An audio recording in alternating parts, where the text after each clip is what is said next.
gon' keep it rocking till the break of dawn. Man, we outside looking at the skyline, flowing with the breeze as it flows through the leaves. We just watching time fly. What up, YouTube? It's your boy JusRzd, and welcome to another episode of Behind the Soul.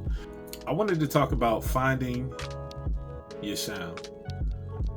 Finding your sound and just a part of that is not limiting yourself creatively. So when it comes to finding your sound, I know for me as an independent artist, it took me a minute. It took me a minute to find my sound. For a while I was searching, just trying out different flows, trying out different cadences, trying out different patterns of music that I was a fan of, like different artists that I was a fan of. I would try to rap like them, and it worked. It was cool, but it wasn't me. You feel me? Like it wasn't me. Like it was fun when I did it, and it was fun while it lasted, but it wasn't something that was just like, you know what?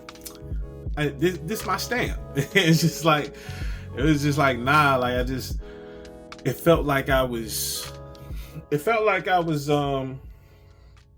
not perpetrating, but it felt like I was playing a part instead of actually like expressing from my heart. It felt like I was literally just playing a part, just trying to put words together, trying to put melodies together, trying to put hooks together. Like when I first started making music, my hook game was terrible. It was terrible.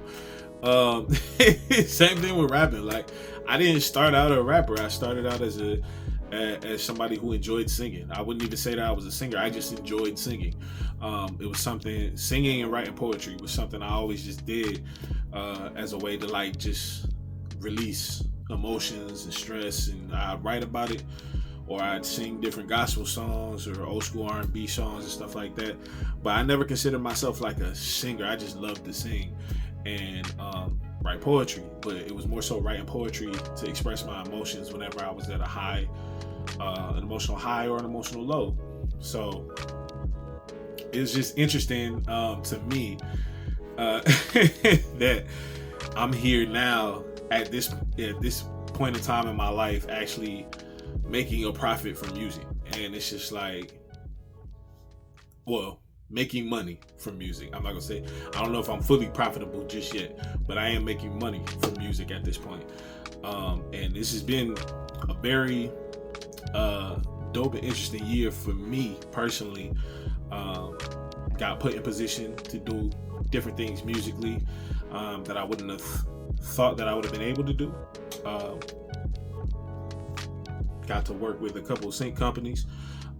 Haven't gotten anything picked up just yet, but the fact that I'm even in those conversations and got my foot in the door is a blessing in and of itself. And I know wherever God want to take it, He gonna take it. I can only do what I know to do and do what I can do, and then pray about the rest. You feel me?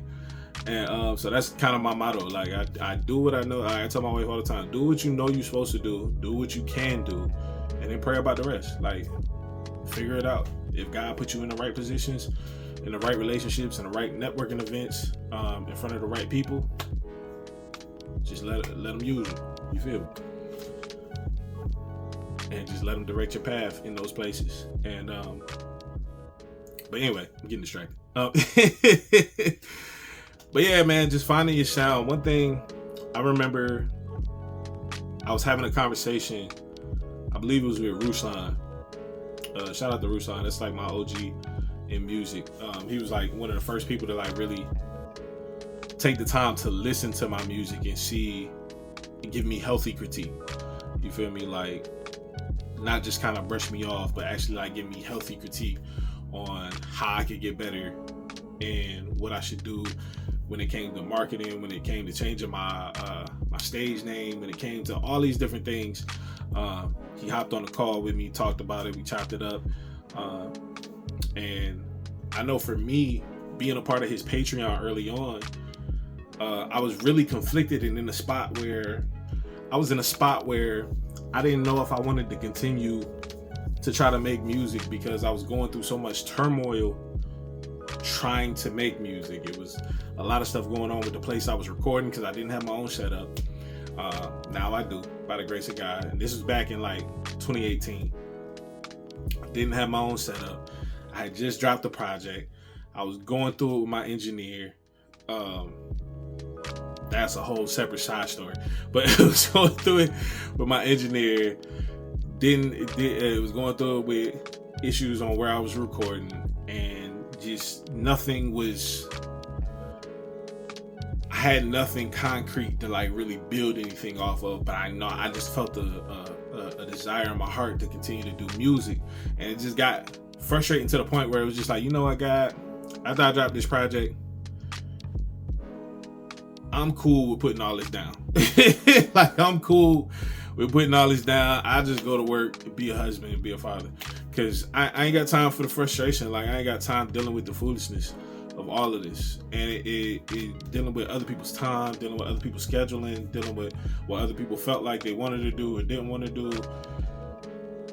The miscommunication, people not picking up their phones, you paying people for services and them not getting back to you till months later. It was just, it was a lot of stuff going on that was super frustrating. Super frustrating when you're trying to get something done. And I'm big on communication. I do suck at it in certain aspects, especially if I get caught up in doing things with work or my kids and stuff like that. I know that's an area that I'm getting better at. But I've working in in music shows you that most people ain't good, especially in music, with communication and communicating things effectively, whether that's deadlines, whether that's information. Hey, I got backed up, but I'll have whatever you pay for, or I'll have the mix done. Like, just little stuff like that. Like, you ain't gotta tell me everything that you're going through, but just saying, hey, something came up, I got you though. Don't worry about it. I got you by the end of the week. Like, give yourself some time, give yourself some grace, but you got to communicate some stuff. But anyway, that's neither here nor there. Like I said, that's a whole nother issue. But I remember getting into Ruslan's Patreon and just kind of being frustrated in a moment, because I was coming out of a season where I was in a Christian rap group and we was doing big things in the city, and the 7 cities where I'm at in Virginia, and it was just, I never really saw myself being a solo artist. I just thought we was gonna rock the group thing for a while, but life kind of pulled us in different directions, and I still am currently the only person still doing music, and it hurt a little bit, but it was just like, man, what can you do when life is kind of pulling you in different directions? Like, at the time, life was legitimately pulling us all in different directions, to the point where it was just like we couldn't do nothing else but go our separate ways musically in that aspect. Still cool with the brothers, still no love lost to my brothers that I was in the group with, but I just know for me, I was just kind of, I felt like I was just wandering by myself, trying to figure stuff out, and getting in that Patreon really helped me get exposed to a lot of different artists, like 350, like Alcott, like Truther, like who else? Weezy, Satellite Kid, Conscious, Bartholomew Jones, and Philip Jobert. And I bring up Kunle. I bring up those 3 because, and Abel, shout out Abel too. I bring up them. Really, it was Philip Jobert and Bartholomew Jones. But I was really at a crossroads wrestling with what type of music I wanted to create. A lot of times, especially in the Christian rap scene, the music is kind of viewed as youth groupie type, get hype for Jesus type of music. And it's just like, that was cool for a season, and that was cool for what it was, but it's not something that I saw myself doing long term. Like, I'm 35. That's not something I'm not a person that, like, I've been through a lot of stuff in life that I wasn't prepared to go through when I was going through it. And the get hype for Jesus stuff just wasn't hitting for me. It wasn't hitting for, like, some records was like, okay, this slap, you feel me? But a lot of those records was just like, man, I don't want to hear this. Like, I don't care about this right now. Like, I'm going through real stuff. And I remember listening to Tragic Heroes, My Own Worst Enemy, and just hearing his transparency on a record, on that whole project, just lifted my spirits and touched my heart, because it's just like, I felt like I was the only person that was going through real life situations at the time, being a young dude, newly married, facing trials and tribulations in the home and outside the home, and trying to adjust to life as a new father, a stepfather, as well as a new father with, like, babies, and trying to be there for my wife, and dealing with layoffs at work, and trying to find a better job. It was a lot going on, and I had to figure that joint out. By the grace of God, I made it.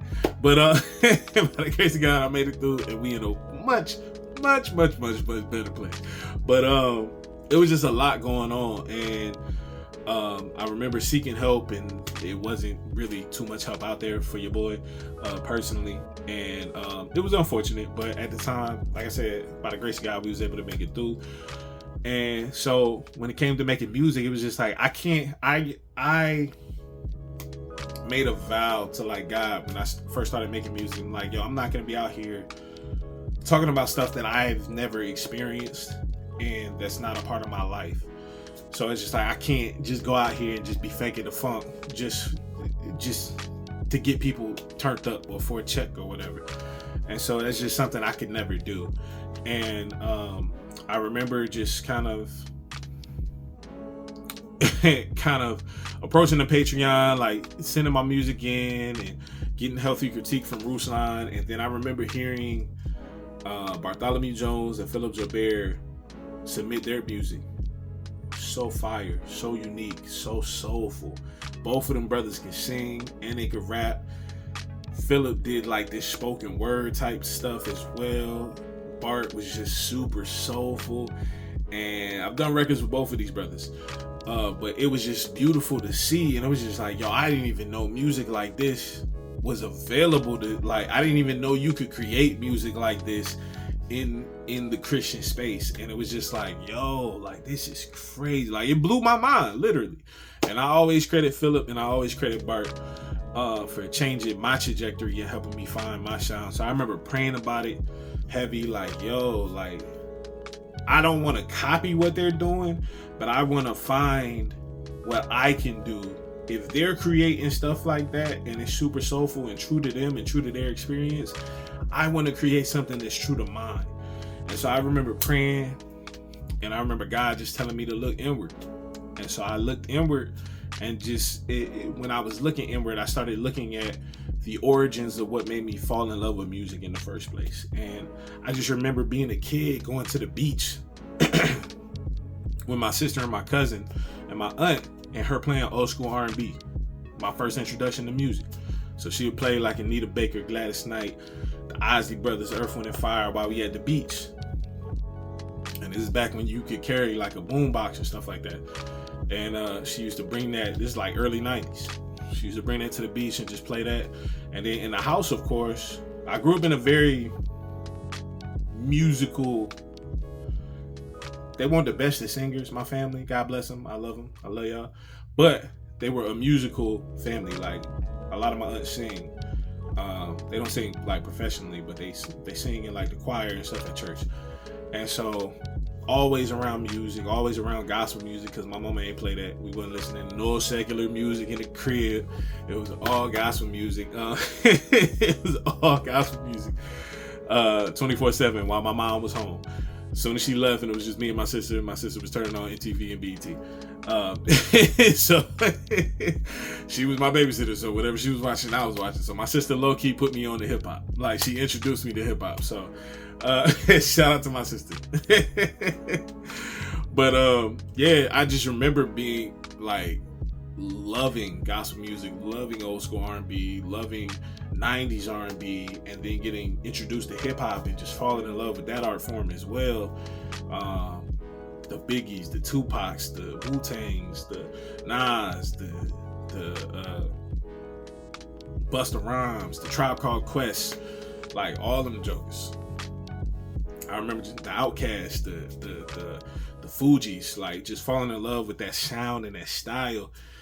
And I remember just kind of just rolling back the Rolodex in my mind and just looking inward and like, yo, like I really kind of fell in love with those different art forms. Outkast is my favorite hip hop act of all time. Like Outkast is just it for me. For me, like every album I could just press play from beginning and just let that joint ride out. Yeah, and Big Boy don't get enough credit. 3 Stacks is fire, we all know this, but Big Boy is fire too. He's dang near of equal fire, but that's neither here nor there. That's a side note. However, it's just different styles. Him and 3 Stacks got different styles. 3 Stacks is like the artistic brother, and Big Boy is like the cool brother. You feel me? So it's just it's different styles. But I remember just looking inwardly and seeing that, and I was just like, you know what?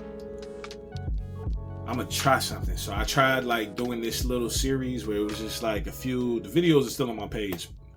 It was just like some lo-fi soul where I was like rapping for like 16 bars, and then I would flip an old gospel hymn, but I would flip it to make it like a new school lo-fi soul type of vibe. I had one joint called Amazing Grace. We shot a video for it. Show love. Riddle me this thing. Figured I quit, but I figured I switched. That's 48 for the mix. As I overflow with penmanship, get it down from above. The power in these sentences that you need to lift you up is simply heaven sent. Why my negligence had me living like excrement. My past had me bound, so it left my present tense. But he freed me from those chains through his benevolence and drafted me to his regiment. So now my vision's to the future like that's Dior. Trying to steward what I got till I'm blessed with more. Keep it moving, steady grooving with consistency. Making maneuvers, never losing, following his lead. That's step by step, day by day. Got me going glory to glory and faith to faith. If you survive 2020, that's amazing grace. This year we gon' keep it rocking as he paves the way.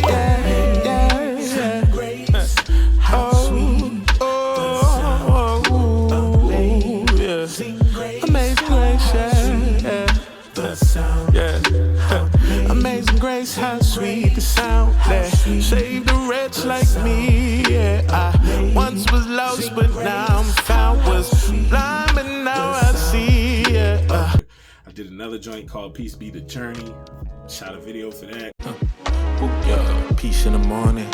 Peace while I'm yawning. Peace be the journey that I'm on. When cool runnings got me feeling live. You can feel the glow all up in my stride. I may not know what's next, but I know the best. Got me walking wavy like ocean steps or ocean depths. Deep cries to deep when my hope is stretched. Time to lock in for the focus reps. And no matter who stays or goes, gotta stay locked to the heels to maintain my growth. Lean not to my own understanding, cause I know he got plans for me. Let him order my steps. Man, I'm just trying to rest in peace and leave a legacy that's blessed with seed. Lord, bless my feet. In His name, in His name, in His name, we have the victory. In His name, in His name, in His name, in His name, we have the victory. In His name, in His name, we got the victory. We got the victory. We have the victory. In His name. I had like, I want to say 6 records that I had put out in that style. It was like lo-fi soul and like lo-fi hip-hop soul, and just kind of experimenting with that. And I remember the moment I started experimenting with that, I started working with Conscience. Shout out Conscience. He was mixing my stuff at the time, and then I remember I put out a record called Whole Enchilada with it was me, it featured Ruslan, and it featured Jody Jermaine. That record is actually it's near and dear to my heart because that was I remember me and a homie chopping it up and wanting to always, when we were still in the hip hop group, wanting to do a record with the Dream Junkies, and then now I'm on a record with Ruslan. Like that was crazy to me.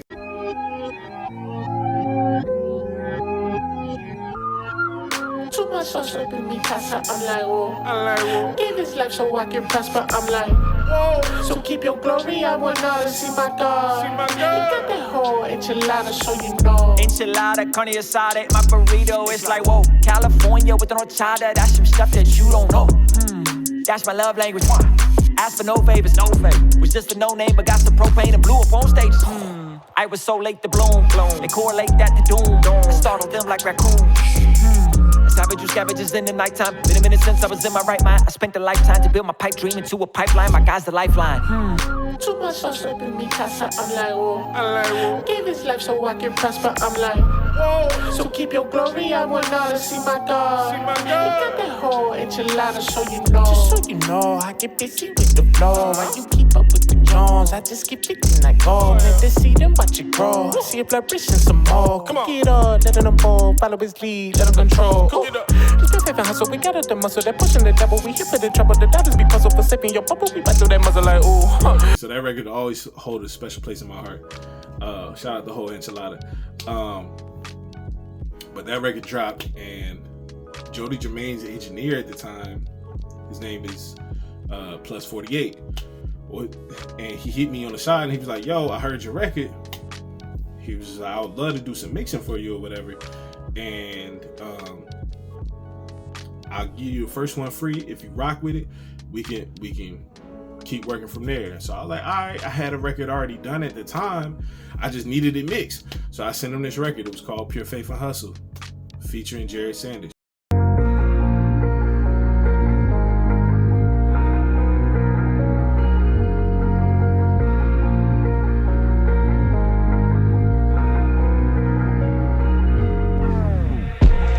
Got it out the mud, yeah, we know the struggle. Pull up on sight, yeah, you know it's trouble. We cooking for the block, watch us flex the muscle. And mix it with that rock, that's been faith and hustle.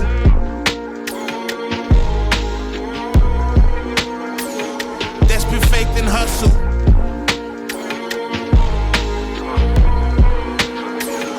That's been faith and hustle. And sent it to him. He sent me back the final. I was like, yo, this joint fire, bro. And to date, that's one of that's my highest stream song, my most streamed song is Pure Faith and Hustle featuring Jared Sanders. And it's crazy that all came from God. Like, I didn't reach out to him, he reached out to me and was just like, yo, the moment I switched, the moment I pivoted and started working on music in a different vein, in a different lane, and started doing more soulful music that was more true to who I was as a person and why I even fell in love with music in the first place, and just kind of finding that, like, I took the lessons and stuff that I learned from listening to old school R&B and 90s R&B and old school gospel and like 90s gospel music. There was always a lot of, like, in Don Lawrence, the Tri-City Singers, and even Hezekiah Walker and Kurt Franklin. There was a lot of breakdowns in gospel music. So there's a lot of breakdowns where you'll have the tenors do a part, you'll have the sopranos do a part, you'll have the altos do a part, and then they'll go back and forth, and then they'll all come together doing their parts, and it's like a big, it's dope. Like it comes together beautifully. Like, you get to section out each section and just kind of hear the melodies that they're portraying, and then when they all bring them together, it just comes together beautifully and just makes a joyful noise. You feel me? But it was dope just hearing that and seeing that, and I used to love that as a kid. And so understanding that, I kind of took that down. So now when I approach melodies and when I approach different records, like, I hear melodies when it comes to different records and instrumentals. And so how I usually approach that is I'll go in and I'll lay down a tenor section, an alto section, and a soprano section, and they'll all be doing different stuff. Sometimes there'll be harmony to back up and emphasize and just add some sauce to the main hook. and the main levels, and then sometimes they'll just be stacked to just add ambiance to the beat. So it's just like, it depends on what I'm feeling in the moment when I'm listening to the record. But it's just dope to look back now and see where I'm at now in 2024, to see where I came from 2018, just trying to figure it out and figure out my sound and figure out if I was going to even continue in doing music when I was ready to lay the pen down. It's just a blessing. And so I want to encourage anybody that's out there that wants to make music, but you don't really know how to find your sound. Look inward and pray about it, because sometimes you might not even need to do music. You know what I mean? That might not be your gift, but you might be able to. There's so many other things you can do outside of being an artist. You don't have to be an artist. You can work in music. You can work in the music business side. It's a lot of different things that you could do. But so yeah, I would definitely say tap inwardly and definitely pray about it and seek God on what it is that you should be doing. Because some people out here doing music, it shouldn't be, because they ain't really got it like that. They gotta figure that out. And then because really you just wasting money. Or you wasting your time. And then some people I know several people that started out trying to rap. Now they're producers. Now they're managers. Now they're in the actual music business. They might be a music business lawyer or something like that. Like, it's a lot of different things and avenues of music that you can actually work in to actually be successful and work in and be a part of a team, or to still be a part of music even though you're not an artist on stage or dropping music. You feel me? So definitely tap inwardly is my suggestion when it comes to trying to find your sound, because it's easy to try to do what the next man does, but that's not going to be true to who you are. You got to figure out who you are as an artist. So tap inwardly, look at yourself, look at your relationship with music, look at how you even came to that relationship in the first place. So I just wanted to get up here and drop the knowledge that I have. I don't consider myself a Jedi master of sorts, but I know what I know, and I know what worked for me. So yeah, man, I just wanted to come up here and have that conversation with y'all. So this has been another episode of Behind the Show. It's the holiday season, man. Y'all stay tapped in with your family, stay tapped in with your friends, stay tapped in with your loved ones, and stay tapped in with God, man. Stay tapped in to the different things that you can be thankful for. And don't forget, no matter how minute, always stay thankful. But yeah, man, tap inwardly, and don't forget to like the video. Don't forget to share the video. If this helped you at all, I would love to see any responses in the comments if this has helped you at all. If anything that I said has encouraged you or helped you at all, definitely comment below. Would love to chop it up with y'all. It's a community that we build in here. It's not just me trying to do stuff on YouTube. It's a community that we build. And so I figure I'll drop this information because going through the process, I ain't really had too many people to help or guide me through the process. But shout out to Ruslan for helping me and being there for me. And shout out to every member of Ruslan's Patreon back in 2018, because we was a wild bunch, man. We was just trying to get it out the mud. And a lot of us make great music. Shout out to Abel, shout out to Philip, shout out to Bart, shout out to Bats, shout out to everybody that was a part of the Patreon. Shout out to Truther, shout out to TLS, shout out to my brother Weaves, shout out to my wife, but and my kids. Shout out to y'all. Y'all know I love y'all. Y'all don't be watching the videos, but anyway, don't forget to like the video, don't forget to share the video, don't forget to subscribe to the channel, hit that notification bell so you can be notified anytime we drop a new video on the channel, which is every day. And never forget, it's FreeSoul to the show free. Let's get it. Let's go.